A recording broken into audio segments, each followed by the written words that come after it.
சிறகடிக்க ஆசை சரியில்லை டுடே எபிசோடில் நம்ம மீனவை பார்க்கறதுக்காக ஸ்ருதி ஸ்வேதா அதுக்கு அடுத்ததாக பார்த்தீங்கன்னா நம்ம சாரதா சீதான்னு சொல்லிட்டு எல்லாருமே வந்திருக்காங்க. அதுக்கு அடுத்ததாக பார்த்தீங்கன்னா மீனா இருந்துட்டு எனக்கு என்ன எதா ஆனாலையும் பரவாயில்ல, என்னை சுற்றி இருக்கிறவங்களுக்கோ இல்லை என் புருஷனுக்கோ ஏதாவது ஒன்றுனா என்னால் ஏற்றுக்கவே முடியாது அப்படின்னு சொல்லிட்டு ரொம்பவே ஃபீல் பண்ணிட்டு இருக்காங்க.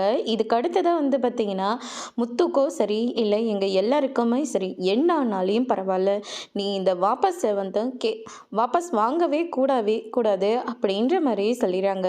இதை கேட்ட உடனே நம்ம மீனா இருந்துட்டு இல்லைக்கா என் நிலமையை கொஞ்சம் புரிஞ்சுக்கோங்க, யாரோட நிலமையும் எங்கள் எல்லாருக்கும் நல்லாவே தெரியும், அதனால தான் நாங்கள் சொல்ல போகிறோம். அந்த சிந்தாமணி மேலே வந்துட்டானா இருக்கிற யாரையும் நிம்மதியாக விடவே மாட்டாங்க. அந்த சிந்தாமணிக்கு நீ எலெக்ஷனில் ஜெயிச்சிருவன்னு நம்பிக்கை வந்துருச்சு, அதனால தான் உன்னை தோக்கடிக்கிறதுக்காக இப்படியெல்லாம் அந்த அம்மா பண்ணியிருக்கு. அந்த அம்மாவை நம்ம சும்மாவே விடக்கூடாது அப்படின்ற மாதிரி சொல்லிக்கிட்டு இருக்காங்க. அதுக்கடுத்ததாக பார்த்தீங்கன்னா நம்ம மீனா இருந்துட்டு இல்லை எனக்கு ரொம்ப பயமாக இருக்குது, எனக்கு என்னை பற்றியெல்லாம் பயம் இல்லை, அந்த சிந்தாமணியை பார்த்தா தான் ரொம்ப கஷ்டமாக இருக்குது, ஏன்னா என்னால் அவங்க யாருக்காவது ஏதாவது ஒன்று ஆயிடுச்சுன்னா என்ன பண்ணுறது, அதெல்லாம் யாருக்கும் எதுவும் ஆகாது, அப்படியே ஆனாலையும் ஒன்றும் பிரச்சனை இல்லை அப்படின்ற மாதிரி சொல்லிக்கிட்டு இருக்காங்க. அதுக்கடுத்து தான் பார்த்திங்கன்னா இந்த சைடு ஒரு வழியாக நம்ம ரேக்கா இருந்துட்டு சத்யாவுக்கு ஃபோன் பண்ணி எப்படி இருக்காங்க மீனா அப்படின்னு சொல்லிட்டு கேட்கவும், அக்கா இப்போ கொஞ்சம் பரவாயில்ல, ஹாஸ்பிட்டலில் இருந்து வீட்டுக்கு வந்துட்டாங்க, அது மட்டும் கிடையாது இப்போ கேஸ் எலெக்ஷனில் நிற்க மாட்டேன்னு சொல்லிட்டு இருக்காங்க. மீனா என்ன ஆனாலையும் பரவாயில்ல, நீங்கள் இந்த எலெக்ஷனில் நின்னே தீரணும், ஜெயிச்சே தீரணும், ஆப்போசிட் பார்ட்டிக்கு நீங்கள் ஜெயிச்சிடுவீங்கன்னு பயம் வந்துடுச்சு, அதனால தான் இப்படியெல்லாம் பண்ணி வச்சுருக்காங்க, அவங்களுக்காக நாம் பயந்துக்கிட்டு ஒதுங்கவே கூடாது அப்படின்னு சொல்லிட்டு நம்ம ரேக்கா சொல்லிக்கிட்டு இருக்காங்க. என் சுற்றி இருக்கிறவங்க எல்லாருமே என் பக்கம் இருக்கிற போது அன்பை இவ்வளோ அழகாக வெளிக்காட்டும் போது நான் எதுக்காக யாரோ ஒருத்தருக்காக பயந்துக்கிட்டு எலெக்ஷன் வெளியே வரணும், நான் யாரையும் நினச்சி பயப்பட மாட்டேன், எலெக்ஷனில் இருந்தும் வெளியே வரவும் மாட்டேன், அதனால் கண்டிப்பாக இந்த எலெக்ஷனில் நான் ஜெயிச்சே தீருவேன் அப்படின்னு சொல்லிட்டு மீனா சொல்லிக்கிட்டு இருக்காங்க. இப்படியே இருங்க மீனா, இதுதான் எங்கள் எல்லாருக்கும் ரொம்ப பிடிச்சிருக்கு, நீங்கள் தான் ஜெயிக்கணும், அதுக்கான ஏற்பாடெல்லாம் நாங்கள் கண்டிப்பாக செய்வோம் அப்படின்னு சொல்லிட்டு ரேக்கா சொல்லிட்டு ஃபோனை கட் பண்ணிடுறாங்க. அதுக்கடுத்ததான் இந்த பக்கம் சிந்தாமணி இருந்துட்டு அந்த குத்துனவங்களுக்கு பணத்தை கொடுக்குறாங்க. கொஞ்ச நாளைக்கு நான் பூ மார்க்கெட் பண்ணிட்டு இருக்கல, அந்த இடத்துல கொஞ்ச நாள் தங்கிக்கோங்க, பிரச்சனைலாம் முடிஞ்சதுக்கு அப்புறமா நீ வெளியில் வந்தால் போதும் அப்படின்ற மாதிரி சொல்லிக்கிட்டு இருக்காங்க. இதில் கொஞ்சம் பணம் இருக்குது, இதை வச்சு யூஸ் பண்ணிக்கோ அப்படின்ற மாதிரி சொல்லிக்கிட்டு இருக்காங்க. அதுக்கு அடுத்து தான் பார்த்தீங்கன்னா கிளம்பிட்டு இருக்கிற போது போலீஸ் நிற்கிறாங்க. அக்கா போலீஸ் வருதுக்கா, நீங்கள் பின்புறமாக போயிடுங்க அப்படின்னு சொல்லிட்டு அந்த சைடில் துரத்தி விட்டுறாங்க. போலீஸ் வந்த உடனே மீனவை நீங்கள் கத்தியால் குத்துனதுனால உங்களை விசாரிக்க சொல்லியிருக்காங்க, ஸ்டேஷனுக்கு வர சொல்லியிருக்காங்க அப்படின்ற மாதிரி சொல்லிகிட்டு இருக்காங்க. மீனவை எதுக்காக நான் குத்த போகிறேன், அவங்க எலெக்ஷன் நிற்கிறது உங்களுக்கு பிடிக்கலையா, அதனால தான் நீங்கள் குத்து சொன்னதா உங்கள் மேலே கேஸ் கொடுத்துருக்காங்க முத்து அப்படின்ற மாதிரி சொல்லிட்டு இருக்காங்க.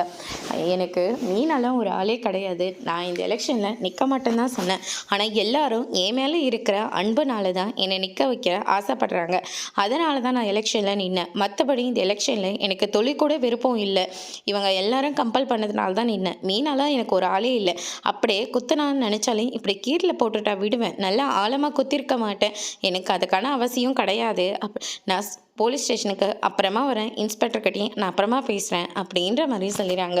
அதுக்கு அடுத்ததாக பார்த்தீங்கன்னா இந்த ஃபைலில் மட்டும் கொஞ்சம் சைன் போடுங்க அப்படின்னு சொல்லிட்டு சைனை வாங்கிட்டு போலீஸ் அங்கேருந்து கிளம்புறாங்க. ரேக்கா நிற்கிறாங்க. உனக்கு பயம் வந்துருச்சு இல்லைம்மா, அதனால தானே நீ இப்படியெல்லாம் பண்ணிக்கிட்டு இருக்க, நீ குத்தவேலுன்னு சொல்லி சாதிச்சில்ல, ஆனால் மீனா ரொம்ப தைரியமானவங்க, அவங்க தான் இந்த எலெக்ஷனில் ஜெயிக்க போகிறாங்க அப்படின்ற மாதிரி சொல்லிக்கிட்டு இருக்காங்க. என்னை எதிர்த்து வரவங்களை நான் சும்மா விட மாட்டேன், அவங்கள ஒரு கை பார்க்காம நான் விட மாட்டேன் அப்படின்னு சொல்லிட்டு இந்த பக்கம் சிந்தாமணி சொல்லிக்கிட்டு இருக்காங்க. ரேக்கா இருந்துட்டு என்ன சொன்னாலும் இது திருந்தவே திருந்தாது அப்படின்னு சொல்லிட்டு ரேக்கா அங்கிருந்து கிளம்பிடுறாங்க. அதுக்கு அடுத்ததான் இந்த சைடு பார்த்தீங்கன்னா நம்ம முத்து இருந்துட்டு மீனாவை கூட்டிக்கிட்டு ஹாஸ்பிட்டலுக்கு போயிட்டு வராங்க. அப்போ ஹாஸ்பிட்டலுக்கே பூ வியாபாரம் பண்ணுற மீனாவோட ஃப்ரெண்ட்ஸ் எல்லாருமே வராங்க. என்ன மீனா, நாங்கள் ஒரு விஷயம் கேள்விப்பட்டோம், அது எல்லாமே உண்மையா, நீ எதுக்காக எலெக்ஷனில் நிற்க மாட்டேன்னு சொல்லிக்கிட்டு இருக்க, இல்லைக்கா என் புருஷனுக்கு வர வேண்டியதை நான் வாங்கிக்கிட்டேன், ஆனால் என்னால் தானே என் புருஷனுக்கு இப்படி ஒரு நிலைமை வந்துச்சு. அதனால தான் என்னால் யாருக்கும் எந்த கஷ்டமும் வரக்கூடாதுக்கா. நான் இப்படி இருந்துட்டு போகிறேன். எனக்கு ஒன்றும் பிரச்சனை இல்லை, உனக்கு எந்த பிரச்சனையும் இல்லை மீனா. ஆனால் எங்களுக்கு தானே பிரச்சனை. உன் பக்கம் சப்போர்ட் பண்ணுறேங்கன்னு சொல்லிட்டு என் பிள்ளைய போலீஸ் வந்து விசாரிச்சுட்டு போயிருக்காங்க. ஸ்டேஷன் கூட்டிகிட்டு போய் உட்கார வச்சுட்டாங்க. அதுக்கப்புறம் நாங்கள் எல்லாரும் போராடி கூட்டிகிட்டு வந்துட்டோம். அது மட்டும் கிடையாது, ஒவ்வொரு பிரச்சனையாக பண்ணிக்கிட்டே தான் இருக்காங்க மீனாவுக்கு ஓட் போடக்கூடாதுன்னு. ஆனால் நீ முடிவு எடுத்துக்கோ மீனா. இன்னும் அந்த சிந்தாமணி வந்தால் எங்களை மாதிரி தள்ள வண்டியில் பூ வியாபாரம் பண்ணுறவங்க யாரையும் அந்த பொண்ணு வாழவே விடவே விடாது. அதுக்கப்புறம் எங்களை ரொம்ப டார்ச்சர் பண்ண ஆரம்பிச்சிடும். என் பிள்ளைங்களுக்கு படிப்பு செலவுக்காக நான் அந்த அம்மா கிட்ட போய் கையேந்தி பிச்சை கேட்கணும்னு நினச்சிட்ருக்கு. ஆனால் நீ எலெக்ஷனில் நின்னா என் பிள்ளைங்களுக்கு கல்வியில் இலவசமாகவே சொல்லிக் கொடுக்கறதா சொல்லியிருக்க. இந்த மாதிரி ஒரு தலைவியை தான் நாங்கள் எல்லாரும் பார்க்கணுன்னு ஆசைப்பட்றோம். எக்காரணத்தை கொண்டும் நீ இந்த கேஸை வாபஸ் மட்டும் வாங்கிடாத அப்படின்ற மாதிரி மீனா கிட்ட வந்து சொல்லிக்கிட்டு இருக்காங்க. இல்லைக்கா, அது வந்து என்ன ஆனாலும் பரவாயில்ல மீனா. முன் வச்ச காலை பின் வைக்கவே கூடாது. நீ நல்லது செய்கிறதுக்காக இந்த எலெக்ஷனுக்கு வந்திருக்க. இதில் நீ ஜெயிச்சே ஆகணும், உன்னை நாங்கள் ஜெயிக்க வச்சே தீர்வோம் அப்படின்ற மாதிரி சொல்லிக்கிட்டு இருக்காங்க. முத்தண்ணா, கொஞ்சம் எடுத்து சொல்லுங்க, நல்லா சொல்லுங்க. நான் சொல்கிற வரையும் மீனா கிட்ட சொல்லி பார்த்துட்டேன். இனிமேல் நீ தான் முடிவு எடுக்கணும் மீனா அப்படின்ற மாதிரி சொல்லிக்கிட்டு இருக்காங்க. சரிக்கா, என்னால் உங்கள் எல்லாருக்கும் நல்லது நடக்கணும்னா கண்டிப்பாக போராடி இதில் நான் ஜெயிச்சே தீர்வேன். நான் பயந்து ஒன்று காலெல்லாம் போய் எதிர்த்து நின்ன காலம் வந்தாச்சு அப்படின்னு சொல்லிட்டு மீனா எக்காரணத்தை கொண்டும் கேஸை வந்து வாபஸ் வாங்குறது மாட்டேன் அப்படின்ற மாதிரி சொல்லிடுறாங்க. அதுக்கு அடுத்ததாக இந்த பக்கம் சிந்தாமணியை தேடி ஆட்கள் வராங்க. அந்த மீனா ஹாஸ்பிட்டலுக்கு போயிருக்கா. அப்போ அவங்க ஃப்ரெண்ட்ஸ் எல்லாம் சேர்ந்துக்கிட்டு நடக்கிற எல்லா விஷயத்தையும் சொல்லியிருக்காங்க. அதனால் அந்த மீனா வந்து எக்காரணத்தை கொண்டும் எலெக்ஷன்லேருந்து பின்வாங்க மாட்டேன்னு சொல்லி சத்தியம் பண்ணியிருக்கு. அந்த பொம்பளை மீனை வந்து பயப்படல போல இருக்குக்கா அப்படின்ற மாதிரி சொல்லிக்கிட்டு இருக்காங்க. சரி, நமக்கு சேர வேண்டியவங்க எல்லாருக்கும் இதில் 2,00,000 பண்ணியிருக்கு. எலெக்ஷனுக்குள்ளே இந்த பணத்தை பிரித்து தாங்க, சிந்தாமணிக்கு தான் ஓட் போடணுன்னு சொல்லி மிரட்டி வச்சுட்டு வாங்க அப்படின்ற மாதிரி பணத்தை வந்து கொடுத்து செட்டில் பண்ணுறாங்க. அதுக்கு அடுத்ததாக வந்து பார்த்திங்கன்னா இந்த சைடு விஜய் வந்து ஆட்டோவில் போயிட்டுருக்காங்க. அப்போ வந்து பார்த்திங்கன்னா மீனாவோட போஸ்டரை பார்த்த உடனே அந்த டிரைவர் இருந்துட்டு, இவங்க பேர் மீனா, இவங்க எலெக்ஷனில் நிற்க போகிறாங்க, அதனால் எல்லாருமே இவங்க தான் ஜெயிப்பாங்கன்னு சொல்லி பேசிக்கிட்டு இருக்காங்க அப்படின்ற மாதிரி சொல்லிக்கிட்டு இருக்காங்க.